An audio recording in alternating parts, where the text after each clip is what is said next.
Good morning. Happy Monday. I'm getting a lot of comments back that are just frankly stupid. So I figured I'd address them because why the hell not? It's Monday. Stupid things are supposed to happen on Monday.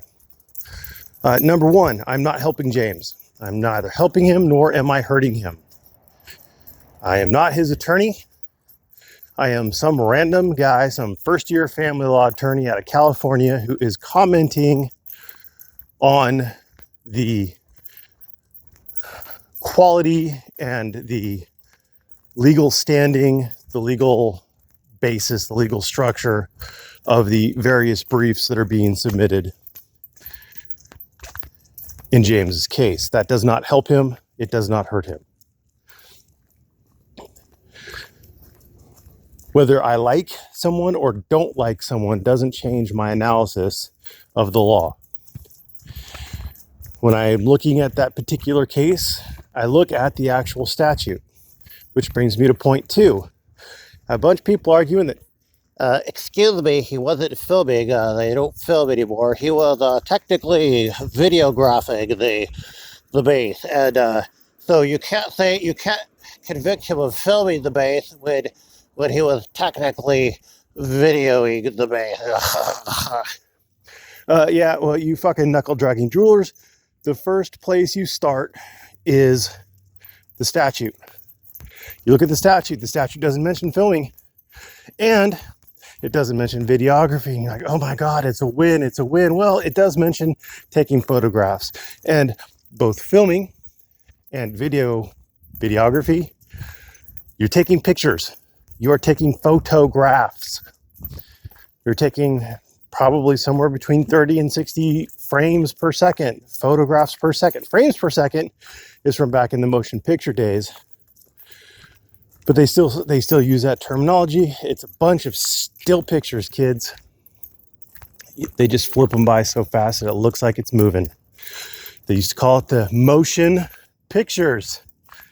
The movies, the motion pictures. Oh my God, it's amazing. You start with the statute. You always start with the statute. And then, of course, they're going to say, if you somehow manage to convince them that videos aren't just pictures flipping by at 60 or so frames per second. Oh, there's one dog. There's two dogs. He's just peeing. Then they still have the legislative intent, and obviously the legislative intent would be frustrated if for some reason they didn't allow people to take photographs, but they did allow people to take videos. Anyway, on to the next point. So here's a huge reason why I think it would be fucking retarded if the 18 U.S.C. 795 was implemented and enforced in the way that the government wants it to be enforced for James. Because if they do it for James, they have to do it for everybody. They have to be consistent. They've got to be consistent, or else it's arbitrary and capricious. It would be void, because it's arbitrary and capricious if they didn't treat everybody the same way. So they have to treat everybody the same way, including Mr. Freeman. So assuming they treat everybody in the same way, what would be fucking terrible would be if the military base was a vital installation. That would be terrible. That would be terrible because in order for it to not be a crime, you have to, number one, get the base commander's permission to take the picture. And then number two, you have to immediately give it to the base commander for him to censor it for any picture ever of the base. If the base is a vital military installation, you would have to do that process every single time. Your intent in taking the pictures is irrelevant. Did you intend to take the picture? Did you intend to take the graph or the graphical representation? Did you intend to take the film or the video? Doesn't matter. Doesn't matter what your intent was, other than did you intend to take the picture? If you intended to take the picture, if you have not received permission from the base commander ahead of time, you have violated 18 U.S.C. 795. Now, it'd be stupid because if you're driving by the base with your dash cam operative, you violated 18 U.S.C. 795. Did you intend to have your dash cam on? Yes, you did. Oh my God, you have violated it. Congratulations. It'd be, you want, oh, hey, I took a picture of my kid graduating from whatever class was being held at Fort Huachuca.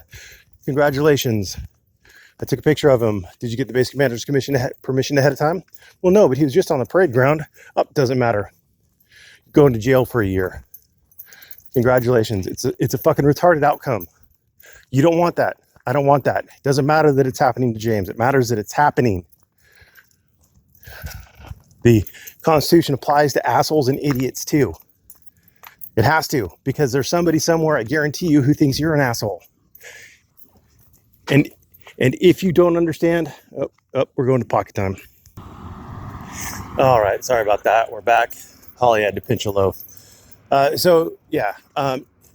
Somebody somewhere is always going to think you're an asshole. And if you're the kind of person who's thinking that we should crucify James just because you don't like James on this particular issue where he's right, then I think you're an asshole. So yeah, Constitution applies to everybody equally all the time.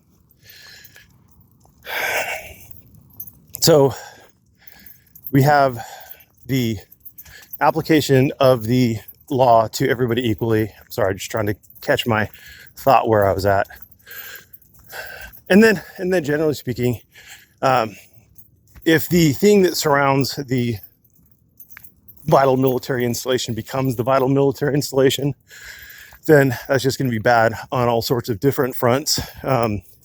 If somebody's taken a picture of a nuclear submarine that is otherwise unclassified, but it contains an engine, which is classified in some form, top secret, secret, restricted, or classified, then congratulations, you have apparently violated 18 U.S.C. 795.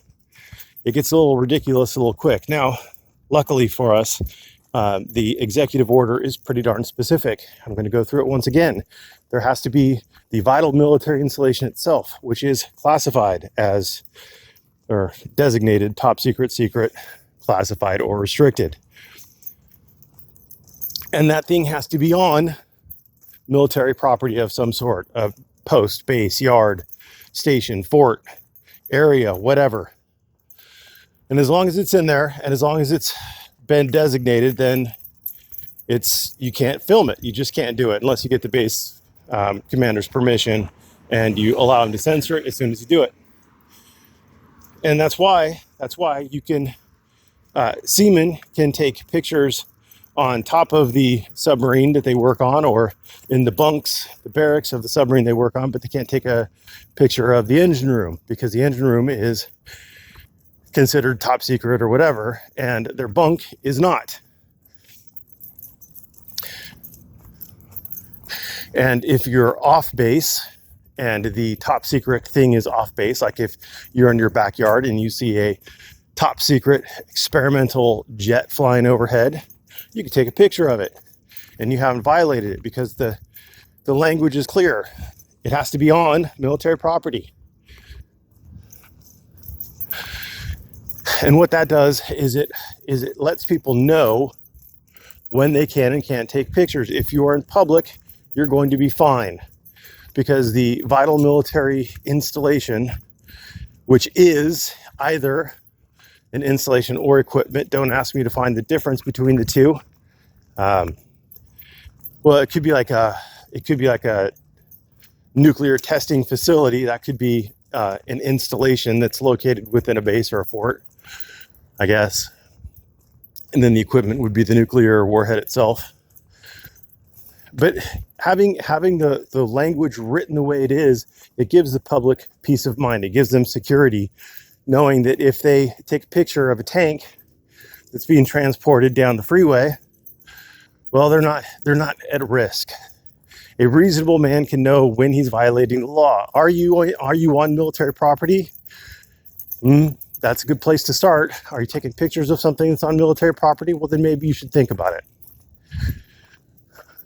You know, God help you, if you go on to Edwards Air Force Base, to that place where they have the planes where Monkey and were popped for trespassing or something. But there's a lot of people who go there and take pictures of those old planes that are out there specifically to be a tourist kind of attraction. They're located on a Reserve Force Base property, but they're there to be an attraction. They're there for people to take pictures of it. If you can't take pictures on the base, then it just gets a little weird. So I'm not on James Freeman's side. Again, I'm not his attorney. I don't expect that he watches my channel anymore. He's made a very big point about that. So I don't know if he's ever going to see it. Doesn't really matter to me. I'm not on his side, except when he's right. And in this particular case, he's right. I'm not helping him out unless he manages to watch this and convinces his attorney that maybe his attorney shouldn't have conceded on the installation deal. I guess I would technically help him out, but that wasn't my intention. My intention was to inform and educate you guys, to give you some analysis. Anyway, I'm rambling now. Thanks for watching. Have a great morning.